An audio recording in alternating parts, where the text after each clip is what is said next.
Gagawa rin naman ako ng ibang menu ko, tapos order ako ng lechon na Pilipino. Wala akong tumanggap. Ngayon, ang sabi naman ng misis ko, siyang nag-idea, ako nag-execute. Kasi sabi ng misis ko, mahal, tayo na lang kaya mag-cater. Total, nagagastusan ka sa mga kaibigan natin.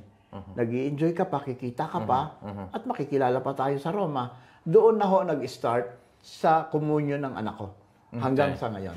Kung sigurado ka sa ginagawa mo, o alam mo ang ginagawa mo, at may tiwala ka sa sarili mo, nagsarado ang isang pinto, may magbubukas na isang pinto. Basta malakas ang loob mo at alam mo ang ginagawa mo. Maging totoo lang po kayo sa inyong serbisyo. Maging maayos kayong negosyante. Ingatan nating mapanira sa mga kagaya nating mga kapwa Pilipino. Magtiwala ka sa iyong kakayahan. Naman ang pagsubok, may lang. Dahil kakayanin mo yan. Huwag kang bibigay. Para sa akin, no, kasi huwag ka lang manlamang sa kapwa. Kasi once, alam mo naman, once na manlamang ka o hindi mo ayusin yung gusto mong ibigay sa tao. Lalo't kung magtatrabaho ka sa tao, pag nasilip ka, hindi ka na pagkakatiwalaan ng kapwa natin. Kung magtatayo naman kayo, kailangan lakasan nyo ang loob nyo, diskarte, pakikisama sa lahat ng staff ninyo. Hindi porque amo tayo ang may-ari, tatratuhin nating mali dahil kung hindi dahil din sa kanila, hindi tayo magiging matagumpay sa ating hanapbuhay.